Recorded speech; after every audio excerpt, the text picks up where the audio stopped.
I think discipline is just I strongly believe in it. I believe it's like a foundation of our faith. I think it's a foundation of health and peace. Just to, when you're done with the game, do you go check the box score? Why? Well, what's the point? Game's over. So why are you comparing yourself to others? I think there's discipline in that. We as coaches love to look at other scores, but what's the point? Like, at the end of the day, it matters how we do.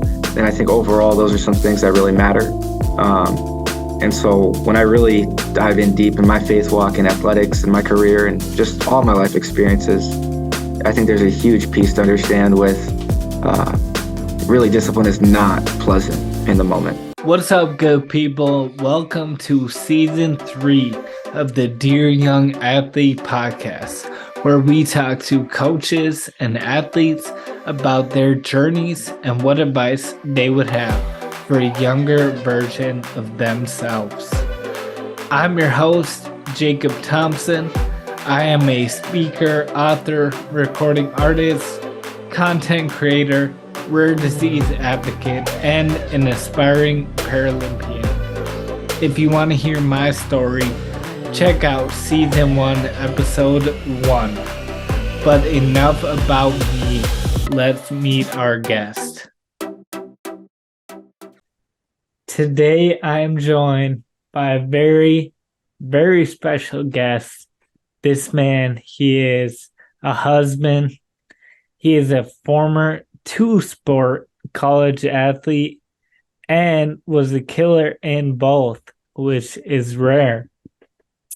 He is a current collegiate head basketball coach. He won in high school Mr. Football, Gatorade, and Metro Player of the Year in Minnesota. He's been a section coach of the year. And above all that, he is a man of God, a man of faith. I can't wait to get into his story, to hear his wisdom. So without further ado, the one, the only Bridgeport Tusler. Bridge, what's good? Hey, how we doing? Glad to be here. Thank you for having me on. Yes, well, I'm excited. Let's jump right in. So I know you as Bridgeport, the two-sport college dominating football, basketball player. People know you as a coach, but where did it all begin for you? How'd your journey with sports get started? Yeah, so I think just kind of growing up, I was naturally drawn to sports. My mom played basketball growing up, so I think right away I kind of picked up a basketball early. But that being said, I just wanted to play any kind of sport. So I actually grew up in Section 8 housing, and we played hockey actually a lot of the times on the basketball court, which is kind of fun to think about. But then gym class and so forth. So I think I just naturally grew a passion for it. But once I got into organized sports about 4th, 5th grade, I really found my love to just compete. I didn't really know if I was good or not. Playing out on the playground every single day, everybody's good out there. And so once we got into structured play, I think that's kind of how it really started. And then when I got into public school and attended kind of like Osseo, junior high or now it's middle school and high school, that I found my niche. I found my niche in basketball and football specifically. I played 1 year of tennis as a senior in high school, but overall, I think my family is an athletic family. We love sports. We love to be part of it. And growing up being a mama's boy and she played basketball, I wanted to be just like her. So I wore number 50 as well. She wore 50. And I think that's kind of, when I think back in time, that's when I really started. Yeah. So what level did your mom play? Yeah, so she played, she played. So she got 3rd place in high school. So that was kind of her big moment in that way. And then she did go to New York University for about a year and a half. And went there to play basketball as well, wanted to get out of the home state, and then she ended up coming back home. So I'm technically the first one to graduate from an undergrad, but I'm not technically the first one to go to college. I'm just the one to finish. And so it's been a fun journey, especially looking back. I mean, I go through a lot of old stuff, and there's still old tapes of her and so forth. I mean, she was tough. And I think that's the biggest thing is as a son, I didn't want to be weaker than my mom. She was a pretty high standard to reach up to. So she was definitely a huge role model in my eyes in that way. That's awesome. So you mentioned growing up like Section 8 housing. Was there ever barriers to you really getting to play and compete? Yeah, so not so much like financially. So we grew up probably 5, 10 minutes away from my grandparents, and then at about fifth grade, uh, I moved in with my grandparents, my mom, my little brother, and I. So it's a very unique situation because times were tougher for sure financially, and just the overall environment we had and so forth. But at the same time, we were blessed to have three sources of income between my mom and my grandparents. So there's no financial barrier that way.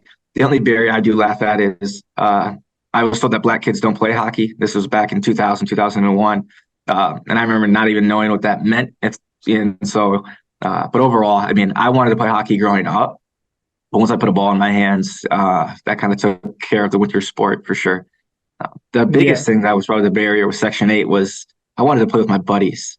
And so I Mm, was in Section 8, but I was going to Heritage Christian Academy.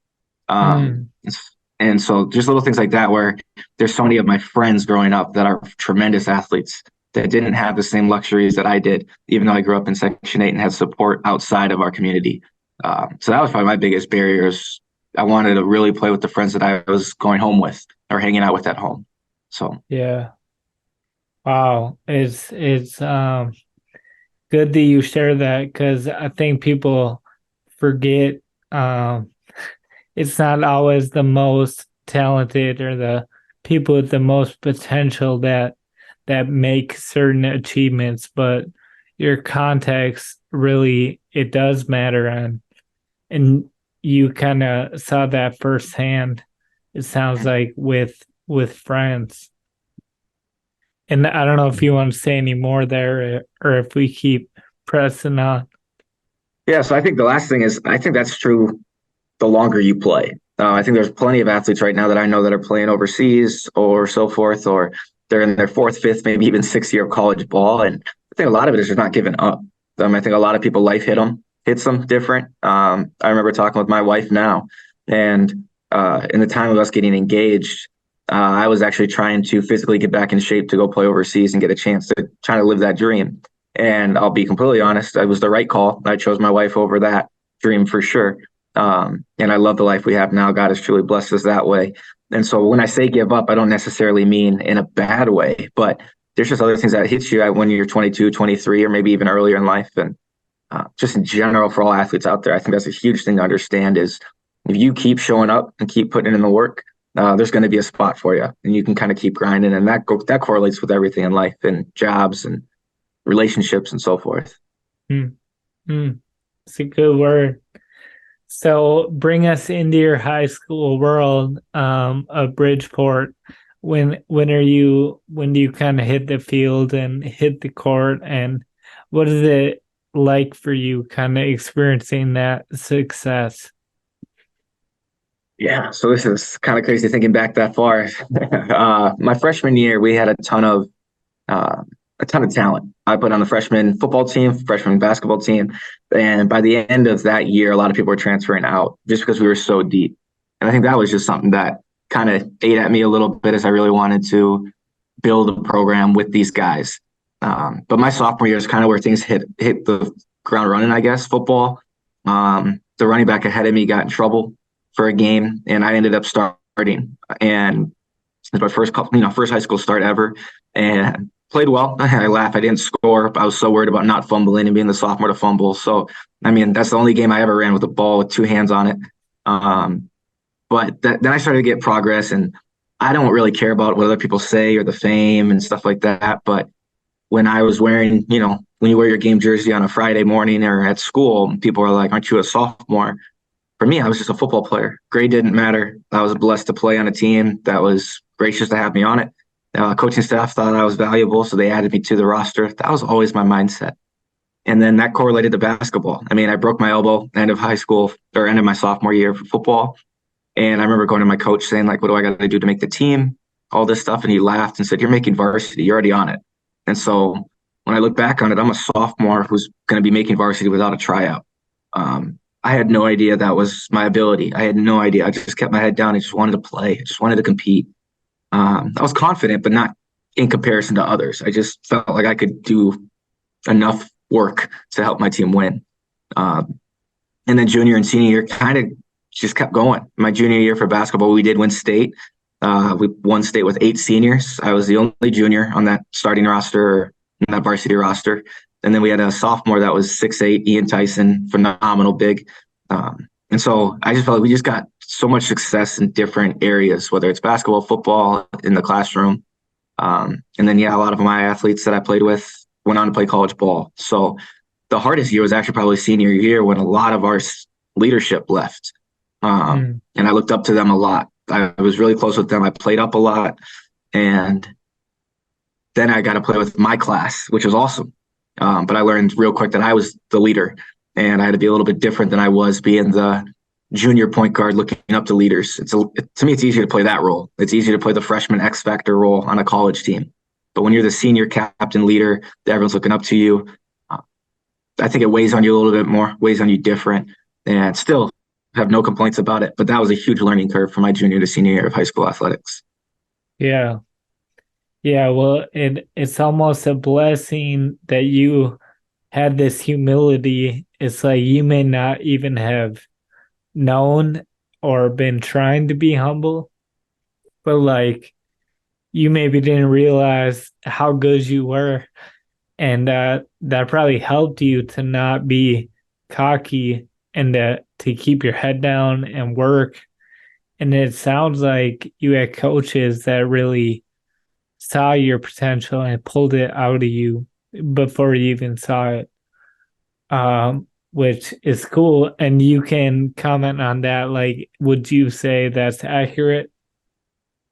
Yeah, for sure. And even now with my faith, I do a lot of reflecting. I always heard experience isn't knowledge. It's kind of when you reflect on your experiences that you kind of gain some more knowledge about your past. And when I really think about my faith journey and how my grandparents and my mom raised me, I think that helped a lot because I think I was oblivious to a lot of outside noise. I never thought about going out after a game with teammates and stuff like that, right? And so I didn't get in trouble simply because I went home every day.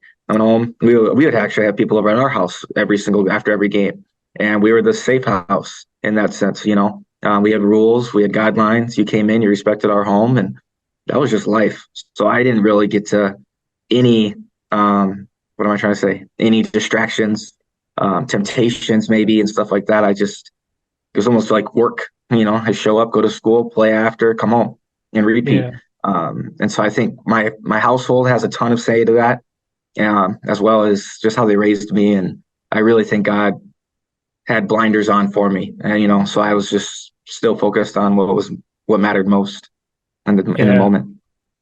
That's so cool. It's something my wife and I have talked about we have 2 sons, and they're still like in their preschool, but we hope to be a family where it's like you want to be home Friday night, Saturday night, and you want to invite your friends because we're going to have fun. And that way, like, we'd rather have them being with us, having fun, bringing friends, than being out, potentially getting in trouble. So that's so cool that you had that experience. How do you begin to determine where you want to be in college? Yeah, that was like really big journey for me. I didn't have the goal or desire, I guess, of the need, I should say, of playing Division 1 or Division 2. I didn't know what college was. It kind of felt like a fantasy to me. Like, what is a scholarship? What do you mean they offered you a scholarship? I had no idea how that worked. Is it a phone call? Is it a written letter? I had no idea. Is it a package? So I still remember when I got my first offer from North Dakota out in Grand Forks. And I remember my coach, Darren Lapker, said, you can tell your mom that she doesn't have to pay for college. And that hit home. Now, he could have said that to almost every other athlete that got a Division 1 scholarship in his time of coaching. But for me, I didn't even know that was a big deal for me until he said it. And it kind of hit home. So that was a huge starting point. And then And then, some started breaking in, some started coming in, and it was really exciting time for sure to feel wanted, to feel needed, valued that way. And so I ended up choosing to go to Northern Iowa. And the moment I said, I'm committed and so forth, it didn't sit right. I think truly now, when I look back on it, it was the Holy Spirit saying, look, you chose you and I because David Johnson was there at the time, played with the Cardinals. And I watched him do like a 360 dunk off vertical. And I was like, I want to be this guy. He's going to the league. I want to be the next running back after him to go to the league. And I knew all their athletes are running good 40s. My struggle was a 40 time. So I was like, they're going to get me perfect for the NFL. That's my goal. That's my dream. This is a ticket. But again, the Holy Spirit we went to Dairy Queen that night, and I didn't eat anything. I was so sick to my stomach. I was more nervous then than I was all high school, and thought on it a lot and prayed on it a little bit, and finally just decided to kind of switch schools. South Dakota State was the other option. My best friend to this day, Jake Winicky, was already committed there. I went to Maple Grove, so me and him played youth sports together and against each other our entire lives, and that was the school I committed to. And when I committed, I texted him right away and said, "What's up, roommate?" Kind of just assuming we'd be roommates if I committed there. And he called me in school. This was back when schools were not allowed at all in class. And I remember just, hey, I got to take a step out. I'm so excited. I'm relieved. Weight lifted off my shoulders. I could tell God was kind of saying, yeah, this is the right decision. And he had to humble me. I told myself I would never decommit. I would never transfer. And I would never go to school in the Midwest. Well, I did all three. And so you want to make God laugh, tell him your plans, right? And so that was kind of the starting to it all. And then I ended up transferring to Bethel University after 1 year because I missed hoops so much. And I had confidence, but I definitely was at SDSU struggling for the first time in football. And I learned real quick that if I'm going to be honest, I liked being good at football, but I loved basketball. And so if I was struggling at football, I respect football players so much now that stick it out because that was not me. I didn't love it to that point of just grind. I could do that in almost any other sport, especially hoops. But that was kind of the main deciding factor why I decided to leave and go to Bethel University. Yeah. Were all your offers football, or were you getting basketball interest? Yeah, so I was getting some Division II basketball interest, and they were typically tagged with football. Growing up, I always saw myself as a football athlete. The moment I touched the football, I was just naturally gifted at it. Basketball, I think I was good enough I could play defense, right? But I wasn't a flashy scorer. I couldn't shoot the ball. And then I developed over time. But it felt like if I was going to go D2, I would have the best of both worlds. I could play basketball and football. If I wanted to go Division I, it was definitely just football. And then D3 was, I could do both as well. So I think I also listened to that. Oh, go ahead. How tall are you again? 5'11" on a good day. Yeah, with the hair, you get a lot of hair going on. So, yeah, I mean, probably people would look at you as more of a football body type and maybe skill set, but you just miss basketball. So, why Bethel? How'd that happen? Yeah, so during my time in high school, I looked at St. Thomas probably the most. And when I decided to transfer, I went back to St. Thomas just to kind of give him another look. I respect Johnny Tower a ton, like almost as much as Doug Novak, who I played for. Doug just poured so much into me. I can't put Johnny Tower above there, but I really respect him. And it was always an appeal to go to St. Thomas. I know a lot of people and a lot of relationships at St. Thomas, but then it became St. John's because I was like, okay, I'm putting St. Thomas to the side. So it really came down to St. John's or Bethel. And the best way to put it, St. John's told me everything I wanted to hear. I'm this broken athlete out in South Dakota State transferring. I don't feel good about myself in any way. And they're just starting to feed me all this stuff of like, you're going to be great here. You're going to be successful after here. Johnny's hired Johnny's and all these things. It was feeding my flesh to a T. I was hitting every single point. I even had 4 buddies transfer there because I was so sure I was going there. And then I sat down with Coach Jay and Doug Novak, and they asked me all the time, like, what kind of man do you want to be? What kind of father do you want to be? What kind of husband do you want to be? And, you can play both. You're going to be in a great atmosphere, loving Christian community. And it was one of those that I knew it was the right decision, but I didn't want to do it. And so I held on to that forever. I went back to St. John's 2, 3 more times on visits. I loved every single second of it. I'm trying to figure out, I just gave up this NFL dream.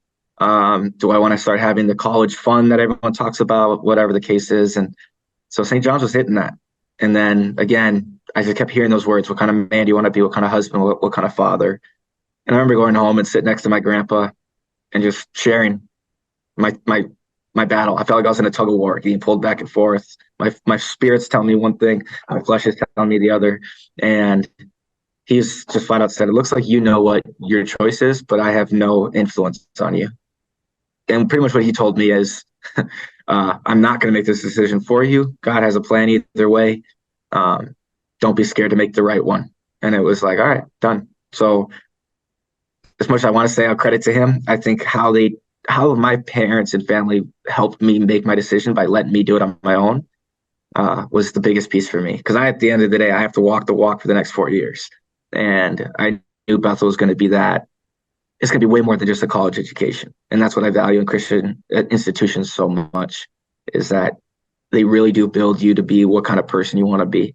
And now I'm a husband and a father of 2 little gorgeous boys. And I can credit Bethel to some of the things I teach them, or I want to teach them in the future. And so at the end of the day, I know I made the right decision. Wow. How old are your boys? Yeah, so Phoenix is now about 22 months old. And then Treasure is 5 months old. Okay. Wow. Yeah, mine are 15 months apart. So you're close. Yeah, we're right there. That's great. That's so countercultural to the recruiting world, right? Like, especially nowadays, it's probably enhanced more than ever. But it's like, what kind of money can you get? What kind of NIL? What kind of media attention? Like all this stuff that they try and use, and what's sold to you was like, hey, who do you want to be? What kind of person? And that's so countercultural, but it seems so obvious, like way more important. Because, like, sure, you could go to college and be on TV and this and that for 2, 3, 4 years, but then you have your whole life, and who you are, that's with you the rest of your life, not parties and NIL money or whatever. Hey, if you are enjoying this podcast, I need you to do 2 things.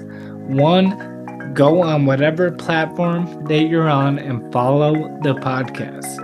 Rate us and review us. This will help the algorithm and help this podcast reach more people. So thank you. Then I want you to head to 1020words.com/DYA. TEN20words.com/DYA. Check out our merchandise. We got hoodies, crew necks, sweatshorts, t-shirts, anything that you would want. Get some super comfy, stylish apparel and use code all caps DYA20 and take 20% off. Follow us on social media. Instagram at Dear Young Athlete, or on TikTok and Instagram, my account is at 1020words. If you're interested in being on the podcast or bringing Dear Young Athlete to your school, team, or group, simply head to the website and click the button that says Bring DYA to your team, school, or group, and send me an email, and I will look forward to connecting with you. Now, let's get back to the episode. Yeah, no, absolutely. And it's definitely changed now. I always say I transferred and decommitted back when it wasn't cool and it wasn't popular for sure. There's no talk about a portal. This is only 10 years ago, but yeah, the game's changed a lot. And now on the college side, I'm seeing it a little bit more on how we do things. And so just overall, it was a really good life lesson. And there's no glory in it. There's absolutely no glory in it. But I got a taste of that glory at SDSU. And now they're not the same powerhouse as they were, but we were laying down a foundation for sure. You could see it, which is why I was drawn to it. But even at SDSU, when they won, there's no glory in that sense compared to other bigger schools and stuff like that. Like when Dion in prime time was with Jackson State, and if they would have won it, way different type of glory than there would be at SDSU. And so, yeah, just at the end of the day, it's not satisfying. I didn't want to sit around the dinner table when I'm 40 talking about these D1 days or whatever. And so I think that hit me a lot. And I will also say I felt myself drifting away from Christ during my transfer time. My identity was definitely, as much as I thought I was following Christ and had some actions towards following Christ, I drifted a lot. So when I decided to leave, I didn't party at all because I knew I wasn't the best athlete out there. And so I was like, maybe if I don't put anything in my body, I'll be able to make the NFL or at least get a tryout. But once I gave up the Division I dream, it's not that it can't be done at D3, but I was kind of giving that part up. And so I was like, okay, well, how can I enjoy my next 4 years of college? And I just knew deep down if I went to St. John's, I probably wouldn't have graduated. I don't think I would have had the self-discipline or the people around me to really build me up. And so, and there's conflicts when I was at Bethel for sure, because every weekend you're hearing about other people having fun somewhere else. And so there's just times there that you had to figure out what was best for you. And I failed at times. And but again, Bethel can bring you in and build you up, which was huge. Yeah. So I remember being at Bethel. I had four of my roommates were on the football team, and it was like, oh, this guy, Bridgeport Tusler, he's transferring here. He was D1, and yada yada, Mr. Football, and we found your YouTube, your highlight video, and we were super hyped. Like this guy's coming to Bethel. So take us into your world a little bit, like at Bethel, playing football, playing basketball. What was your experience like with all that? Yeah, so it was a journey for sure. I do remember getting a pamphlet from Bethel after a visit, and I'll be completely honest, it was an all white pamphlet. Everyone on there was white. And I didn't care too much about race. I mean, I grew up with three white parents, so I actually grew up with three more white parents than a traditional white household, right? So it was just something that I decided I wanted to make a change. I would have to be the one to take that step, that leap of faith, to be of color, to walk into a building and try to be one of the best athletes of color there. And football and basketball, to be honest, were completely different experiences. Football was great right away. I was the third running back behind Brandon Marquardt and Marshall Klitsky. And it was a great time. I mean, like I said, it's easy to be the freshman X factor. So it was easy to be the third running back and still be able to go out and thrive. I loved that year. That year was really special to me. And I didn't like the basketball year. I was happy to be playing basketball, but Doug Novak is a genius. He's a wizard. And I'll be completely honest, I didn't know anything about hoops as much as I thought I did. But he's a great teacher. And so we had some success there. I think we barely missed playoffs or missed the NCAA tournament. We had some great upsets. I mean, we beat St. Olaf 3 times, which were nationally ranked, and made it to the MIAC championship. So that stuff was really fun. But as I got older, I could find myself more and more being drawn to basketball. Football was kind of fading a little bit. For some reason, I wasn't getting, honestly, the looks or the touches that I thought I could be getting. And if you want to hear me talk about selfish play, it's me as a running back. I always viewed, and I'm probably wrong in this, but I always viewed as a running back, you give me the ball, I score, it helps us win. If we're losing and I'm not getting the ball, I'm kind of like, give me a chance. And I could tell I was being more selfish during those times. And I'm having this spiritual battle of again, like we talked about, like I'm Division I, I'm transferring here. I came here to dominate. I want to be an All-American and stuff like that. So I really struggled with that part on the football side. And the basketball side was the exact opposite. I felt like I wasn't the best athlete out there, and Novak kept giving me more opportunities, and we kept having success. And I'm playing with Trevor Hall, Bryson White, Granger Kingland, Derek Magnuson, Jen Hansen, and we're just killing it. We're beating Concordia St. Paul Division II by 20 points. We made it to the MIAC Championship. We beat St. John's. We make it to the NCAA tournament. Like, that's when I have fun. I don't care about my numbers. I don't care about anything like that. But I still watch film to this day and just really admire. I see all of our drills, all of our skills that we work on every day come out into play. And I think that's what I miss most is the camaraderie between my guys. I still talk to a lot of them. And in relation to Bethel football, I think a lot of football athletes at Bethel have that same feeling. I just happen to have it on the basketball side. So there's not a negative notion towards the football. But for me, as I think about my college football career compared to high school, football is kind of a wash. It wasn't the greatest. It wasn't the best experience. I went through a lot of spiritual battles there. I was angry at God for a very long time. And then basketball would come and I could kind of forget about it. And then when basketball was over, I had all summer to think about all the football stuff again as football was approaching. So, I went through it. I think God was really testing me and where my identity really was. It shifted from football to basketball, and now it's purely on him and how I can be the best follower of him. And now then husband and father, as well as coach and teammate, and with our coaching staff and just leader in general. What does graduating look like and figuring out next steps? How do you end up coaching? And then if you can tell us kind of what being a coach means to you and why you coach, take us there. Yeah, so I always knew I wanted to be a coach. I never thought about life not playing. So I think that was a little wake-up call when I decided not to play anymore. But my wife and I started coaching fifth grade girls AAU at Crossfire when I was a senior in college. And so that was a blast. I mean, to be able to just hang out, girls are so much more fun to coach than boys, I'll say to this day. And that was a really good experience. And to get to do it with your girlfriend who's now becomes your wife, like, that's a really big blessing. And we're still coaching that same team. A couple players have changed, but it's still the same core group of girls. And so that's been great.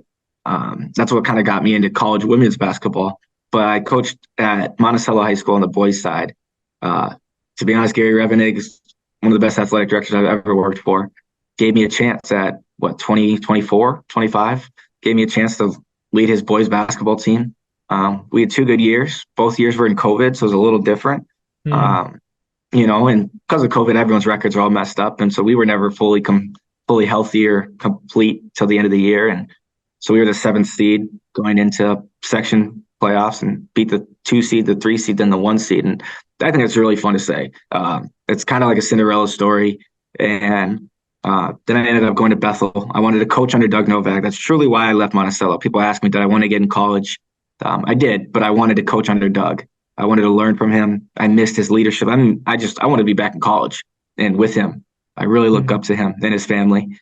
And then he took a job at Mississippi State over that summer. And so I was kind of not out of a job. Bethel kind of wanted to keep me around, but I wanted to look elsewhere.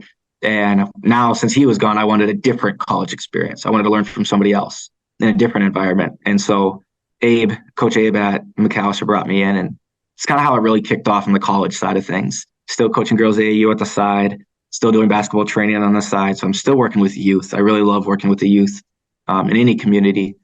And a lot of my time of coaching is always learning about how to be the best administrator, because it's not my strength. My strength is probably X and O's and relationships, motivation, things like that. So I'm trying to figure out how to run a program. What does recruiting look like? Team meetings, just being more organized in general. And so there's a lot of stuff off the court that people don't really realize about with college coaching and even high school coaching. And so, what it means to me is still when I'm with my players. So even though I struggle with the administration stuff and the organization, that's by far one of my more weaknesses of it all. When I get to be in our film room and we get to talk, we get to coach, we get to do film, and there's also a team of coaches around. We have 3 assistants right now here at Crown, and it's a really fun group of guys. We get on each other a lot. It's kind of like back in college days where you pick on each other, and it's in a loving way. But that's the biggest piece that we really care about is how can we pour into these players? And it's what I like about recruiting, finding people, starting to build a relationship. You get to know them for a year or two. Next thing you know, they're in uniform in your program, and you get to really shine that light on them. And so one of the biggest things that I've learned this year is it's called a Life Together group, is what we do here at Crown on Mondays. It's kind of like a Bible study. For me, I didn't go with scripture based. We did a book called Building a Non-Anxious Life by Dr. John Deloney. He's a Ramsey personality. And that was a big thing for us. And I learned so much than I thought I would. I read the book, I knew it all, I believed it all. But then when I'm starting to teach it and I'm open and I'm vulnerable and talking about, maybe family is sick, or maybe we're financially stressed, or my boy got sick and what that looked like. This has all happened in the last 3 months. And yeah, I'm still showing up every day, putting a smile on my face, coming to do work. We want to win games, but I want to pour into these kids too. And at the end of the day, that's really what it means to me. So I really want coaching to be on my tombstone, as well as a father and husband. But I still have kids from Monticello texting me, "Hey, coach," and that there's nothing more that means the world to me than that, outside of family. And so, yeah, I think coach is the best thing you could ever call me. And so some people don't know that, so they still call me by first name. I'm not an authoritative type of person. I'm not like, call me Coach Blank. But those that call me coach, it really means a lot when they say it. Yeah, well, it's cool because your dream, it seemed like it was NFL, right? And then maybe it was pro overseas basketball, but what you're doing now, maybe it wasn't your dream, but you're finding like this is more fulfilling even than if my dreams have worked out. Yeah, absolutely. And I think there's a lot of humility that comes involved with coaching. I mean, you think you're going to build every year, right? Your record's going to increase in wins every year. You think your life's going to get easier maybe every single year. It's not like it's a roller coaster. I want to be here for the ups, the downs, the turnarounds, the upside downs. I really want to be here for it all. I think that's our walk with Christ. And so I remember getting this job, right? It's a dream job. It's college athletics, head women's basketball coach at Crown College, and full time. I mean, I don't teach a class. Besides our Life Together group, right? But I'm not knocking high school at all, but I don't have to teach a class with a bunch of high school students and then go coach basketball after. Like, I'm doing basketball the moment I wake up, the moment I go to bed. And I remember people saying it right away, like, you're going to Crown, they're bashing the place. And so I'm having to balance the opportunity to get the dream job I want in a field I want in a Christian college with outsiders not even realizing it, but throwing absolute shade, if you will, or hatred. And they don't mean anything by it, right? It's just a comment that they're saying. And they have no idea what the crazy things that we're doing here at Crown, or the peace that I have being here at Crown. I think there's just so many different things about it. Everyone wants the next best thing, right? Everyone wants the next golden ticket, and make an impact where you are. And I think that's what God has truly shown me here is just with whatever the case is, that in comparison to other schools or other jobs, especially in coaching now, everyone's leaving. Everyone moves up to a bigger, better job. And for us, it's be where your feet are. I think that's one thing Coach Jay always said at Bethel that I say to this day: be where your feet are. And it's really fun to be here. It's really fun to build a program. This is only year 2. I've only been here for a couple more months after a year, really, if you think about it, in last August. And it's totally different than last year. But you still see traction, you see momentum, you get the hang of things, and anything you do right away is going to be tough. And so that's where it's really fun, is just to really see the growth that you do, and to see players mature as they get older, and they might not understand when you're speaking to them, but they understand a year later after you've spoken to them. And I think that can be really valuable. Yeah. Yeah, this is something I've been thinking about lately, and I think you'll resonate as a running back. But when you watch a running back highlight video, it seems so amazing, right? Like it looks so fun. Like, I want to do that. Because all their 20, 30, 40 yard runs.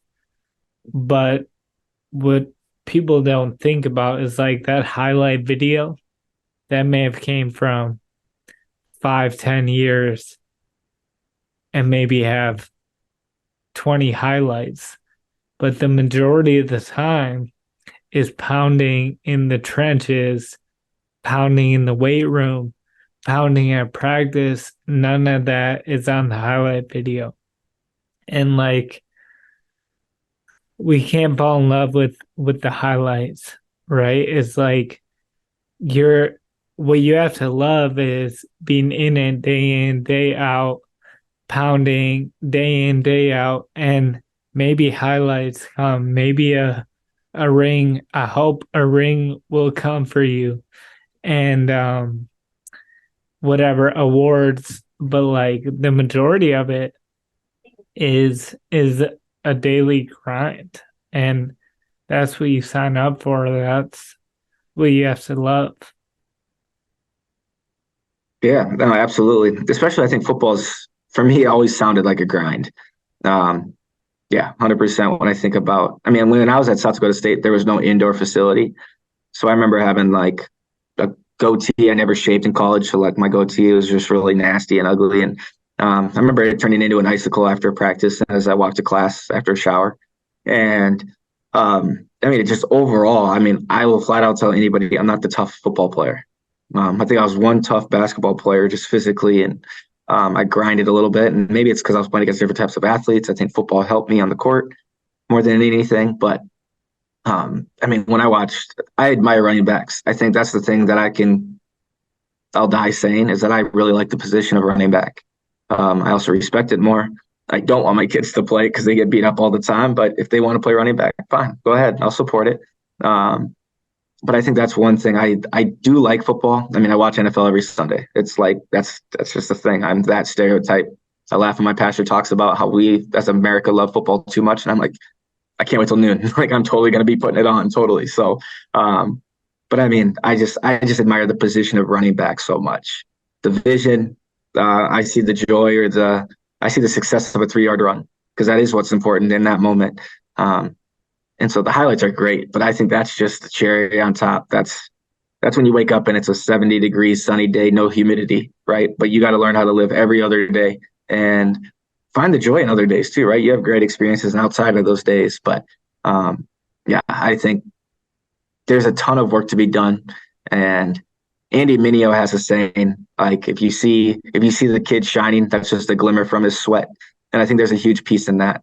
It gives me goosebumps every time I hear him say it because I think it correlates to athletics so much. We talk about with coaching, right? I'm 28. I'm a head coach, and this is my second season of college. I think the average high school male or college male coach is like 35 or 38. And I think that's just, it resonates with me a little bit more. Like I'm doing this early too. I get to learn early. I don't have to put in the grunt work all the time of being an assistant, a grad assistant, things like that. So I think God was really gracious with me and giving me an opportunity to do it early. But I've learned with this great title, with this great job comes a lot of responsibility. And so I almost quoted Spider-Man right there for a second. I was so close. With great power comes great responsibility. But yeah, I think overall there's a huge blessing with where we're at. Man, that's so good. If you can, just the last part I love, you said the victory in a 3-yard run. And that's exactly what I'm saying. Like that 3-yard run is not showing up on the highlight video. But when you can fall in love with those daily grind victories, whether in a sport, in a workplace, in your family, that's huge. I want to hear if you can bring us into your faith journey, kind of what growing up was like,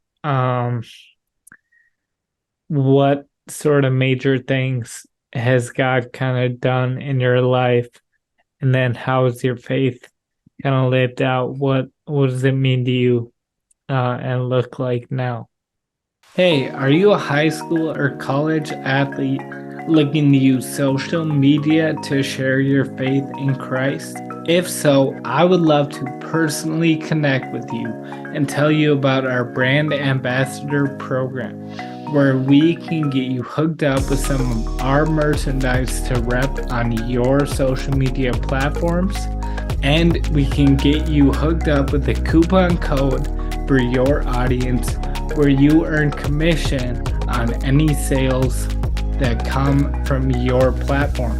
Head to our website and click the button that says Become a Brand Ambassador. I look forward to connecting with you, and let's spread the good news together and do it in style.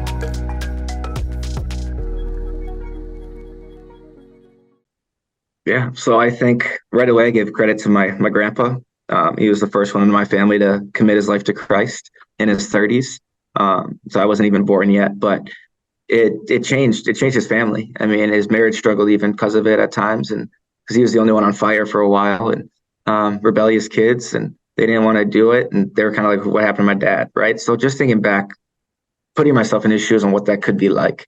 And then it trickled down, right? It hit my mom, then it hit me and his wife. So my grandma's, we're all followers of Christ. And I think it starts there. So I really look up to, from a human standpoint, the decisions we make impact our generations after us. And so, when I see my boys, I see my grandpa's decision, 40 years ago. And it gets me, I really appreciate him even more then. And just seeing the sacrifices that they've made. So I've seen my family walk the walk by taking us in. I was a hard-headed kid. I was rebellious. I was, God was a fictional character in my mind for a while. I participated in church. We did Wednesdays called Royal Rangers. So like Christian Boy Scouts. Loved my time there. My grandpa was my commander. Loved my time with my grandpa. But he'll tell you right now that I was upset after any day if we didn't play dodgeball after. So, I'm learning rope tying. I'm learning how to use a knife and an axe, whatever the case. But like, if we're not playing dodgeball after, I don't care what your lesson was. I don't care what scripture you said, right? So I was still more athletically driven in that way still. But overall, I think it's the daily deposits that he did with me. And I've learned this too with my kids. They watch more than they listen. And so what he was doing, I hold on to now way more than whatever he said to me. And now what he says to me rings more because I know it's true. And so I think my faith walk was my parents' faith in high school. And I wasn't, I wasn't doing a lot of the immoral things that a lot of my teammates were doing or classmates were doing. So I thought I was better than them in some ways. My faith really took a turn in college when I started to have fun, if you will. I started to party, whatever the case, and I graduated and I couldn't let it go. I couldn't let it go. It was like a lifestyle at this point. But at the same time, I'm trying to live for Christ, and I couldn't get rid of these bad habits. And I remember sitting there at church, Grace Covenant, this is a small group called Rise Up, and now it's Risen Life Church. And I'm praying for like an hour and a half. I'm praying in tongues. I'm crying. Hands are being laid on me. Church has ended. Church is like an hour done. And I'm going through probably like some withdrawal symptoms. I haven't really ate well for the last month. And to be completely transparent, I could feel all addictions leave my body. I could feel pretty much all sin leave my body. I felt empty. I felt kind of whole at the same time. And my wife and I went out and ate at a buffet after that, right? So, and I could tell right away that God just worked a real life miracle inside me. And not one of like, you almost crash a car and you're like, oh, I'm good. Like, and you could maybe thank God for it. No, this was like, I've just been going through the trenches for 30 days straight. I've been getting up at 5 a.m. to work out, to get my body better, to clear my body of these toxins that I was doing. And it changed my life. From then on, it's just absolutely been different. And I finally got a touch of God, and it wasn't a question mark in my head. He put permanent faith in me in that moment. And it was just really, really rewarding. And then on the top of that, you got to still live life, right? So I still have to go in day to day and still seeing some friends that are still doing stuff. And I got to figure out, how can I now lead them in the right direction? How can I truly share that Christ is real, that his love for you is so real, and he wants you to be in relationship with him, not just read your scripture, not just sing a worship song, go to church. Like, he literally wants you as his son, as a follower. And I think that's where a lot of churches are missing it. It's almost like it's a religion as much as we don't say it's a religion. Um, but at the end of the day, it's a relationship. And yeah, so my faith walk has been up and down for sure. Um, but at the end of the day, he keeps bringing me back to him way more than some type of religious practice or a good deed. And I think even to be honest and transparent, at a Christian institution, I think you could kind of fall back into that of like, hey, I'm good enough, or I'm better than my opponent because we're at a Christian school, um, or we're saved by grace, or however you want to put it, right? And I think sometimes it takes more work here because you got to live it out every day. People are always looking for you to fail. And if you do fail, how do you admit it? How do you be transparent and vulnerable and admit that you were wrong and still move forward? Um, and so I think, yeah, at the end of the day, it doesn't matter if I'm at a boldly Christian school like Crown College or if I'm at the most liberal, non-Christian school out there in the country. I'm still going to walk my same walk, and I'm not going to water it down by any means. And we're going to keep moving forward. Hmm. Yeah, that's right on. I think like yeah, it's one thing to be surrounded by Christianity, right? Whether church or Christian school. Um, but if you don't have a relationship, then it is just rules, and there's no joy and no freedom in that.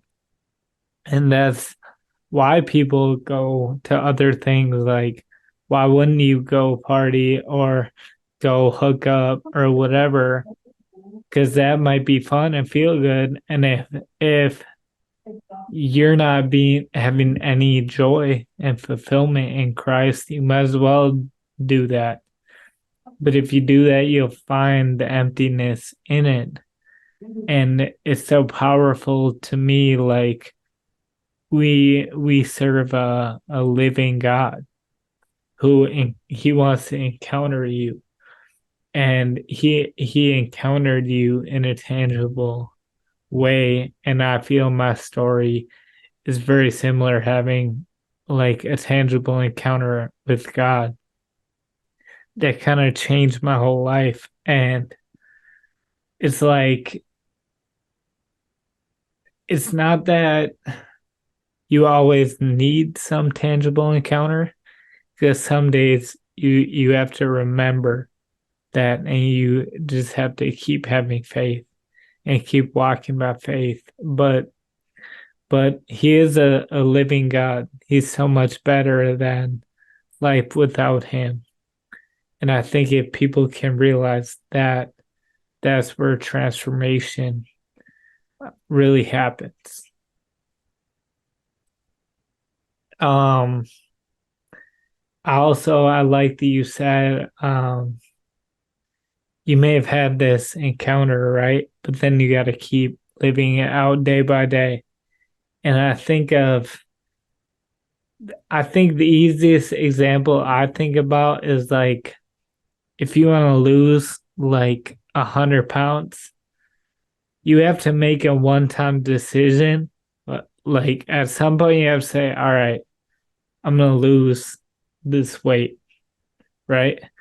But then you have to make a series of daily decisions with what you eat and how you work out and when you go to sleep. And following Christ to me is like that. Like, yeah, you have to make that one time choice, but then you have to make a daily choice, and you won't always be perfect. But if you keep showing up and keep after it, like if you're trying to lose weight, you might fall back one day. But if you keep going on that journey, it's gonna happen. So I like that. It's like the decision and then the multi daily choices. Yeah, I don't know if absolutely. you You're preaching good. This is awesome. well well um I think you touched on kind of the origin of this podcast. You kind of shared how even in church, like you were athletically driven. That's how I felt growing up too. it's like I was really into sports and I felt like that wasn't engaged with church.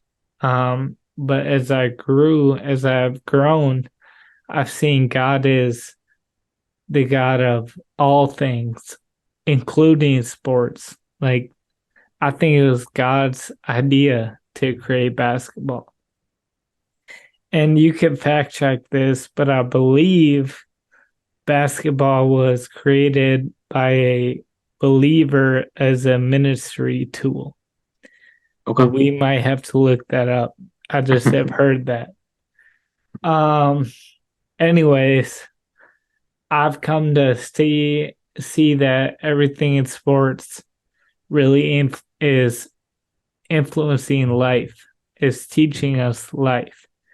And if you could take maybe your favorite lesson that you've learned from sports that you've seen in your life, what would that be and how have you seen it? Yeah, so I'm gonna butcher the address, but I think it's in Hebrews. I want to say it's chapter 12, verse 11, but it's about discipline. Again, I might get the numbers wrong, so don't quote me completely. But at the end of the day, it says no discipline is pleasant in the moment, but painful. But when done, it reaps a harvest of righteousness and gives peace to those that are trained by it. Um, as I'm older now, I remember my grandpa saying that to me, but I never listened to him when he said it earlier. And I could tell he was kind of planting his seed and allowing God to water it. And when I think about so many different times of my life athletically that I was disciplined, whether I knew it or not, maybe it was a lifestyle, such as, Friday night after a game, I'm not going out with my high school friends. In fact, when we won state, I decided to go to Taco Bell to buy 12 tacos, and I brought it home and celebrated it with my family, and I mean, we just won the state championship, and I'm sitting there at midnight, whatever the case is, with a box of tacos from Taco Bell. That's what I wanted to do. I wanted to celebrate with my family. And we just kind of sat there, kind of in peace, kind of like in awe. There's no music. There was no drinks, nothing, just sitting there. And there's a ton of discipline that year that happened. Think about, I had an injury before that year and had to be disciplined with my body. I had to stay in shape. I remember sweating through my elbow cast. I broke my elbow with my sophomore year, and I knew every time I worked out, my arm would be so itchy after, like just random little things. But and I ended up having 6 more surgeries in college, and just having to stay disciplined. And to be honest, some of it was probably lack of discipline. Probably wasn't taking care of my body, especially my shoulder. My shoulder came out, and I was like, you know what? I probably wasn't lifting as much as I should have been. Things like that. But running killers, everyone says touch the line, right? But absolutely, or else you're going to cheat it. My senior year, or my college career in hoops, I never cheated anything. Coach was on me all the time, and I wanted to be the best basketball player for him, if I were to be completely transparent. And then for Bethel, and to be honest, probably then for Christ. So my identity was still kind of off in those 3 steps. But I think discipline is just I strongly believe in it. I believe it's like a foundation of our faith. I think it's a foundation of health and peace. Just as, when you're done with the game, do you go check the box score? Why? What's the point? Game's over. So why are you comparing yourself to others? I think there's discipline in that. We as coaches love to look at other scores, but what's the point? Like, at the end of the day, it matters how we do. And I think overall, those are some things that really matter. And so when I really dive in deep in my faith walk in athletics and my career and just all my life experiences, I think there's a huge piece to understand with really discipline is not pleasant in the moment. Getting, I was going to say getting whooped, but getting spanked and punished, disciplined in that way, it's not pleasant. But if your parents are disciplining you, you learn real quick that those rules, I always thought that they were fun restrictions, but they're really protective guidelines.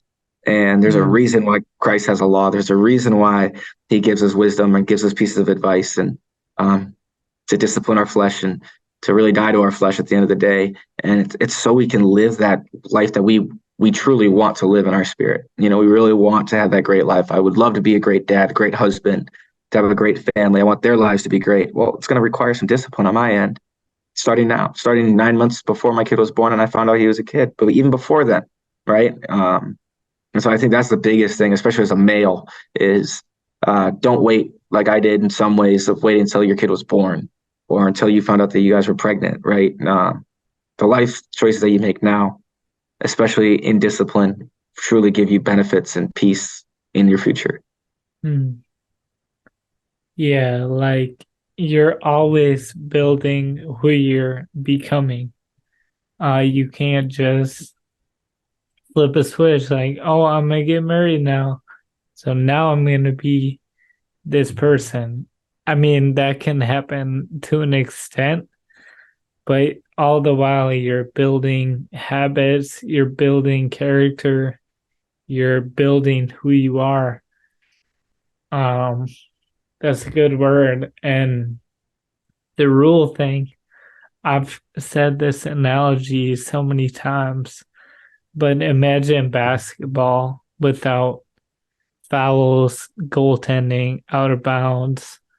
Like it just wouldn't be fun. It would be chaos.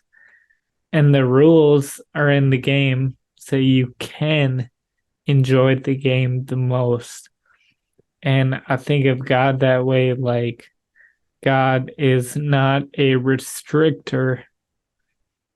God's guidelines are to bring the most joy and fulfillment in life. Um, and I even think the Garden of Eden, God said, don't eat from one tree, right? They had a whole forest. God's yes is bigger than his restriction. That's good. That's good. So here you are on the Dear Young Athlete podcast. I need you in closing to complete that statement, Dear Young Athlete. What do you want to say to your players? What would you say to a younger Bridge? Give it to us. Yeah, I would say, dear young athlete, it's never too late to do the right thing. It's never too late to do the next right thing. And even if you are fighting between it, it's really important to understand and make the right decision and let your heart catch up later. It really will. God can make anything you do good, but at the end of the day, you will reap the benefits of being disciplined, devoted, and really focusing on your future. I think overall, the best thing about life is when you can do it with Christ. Peace is something that you don't understand until you get a taste of it. But it is the most satisfying, uplifting, and foundational piece of our lives. If you can be at peace with nothing, you can easily not be at peace and have everything you want or think you want. And so don't be afraid. Step out, do the next right thing, and let your heart catch up after. Fire. All right, Bridge. It's been an honor, a pleasure. Do you have any final words for the people? No, I just really appreciate you having me on. This is great. I really look forward to these. Being able to get to know you more and more has been awesome. And just, excited to keep living this life. All right. All right. Well, thank you very much. Peace. And there you have it. One more episode in the books of the Dear Young Athlete podcast. Thank you for listening. Again, check out our website, our social media, rate and review us. Make sure you're following because we have some great episodes coming up that you won't want to miss. I'll see you in the next episode. Peace.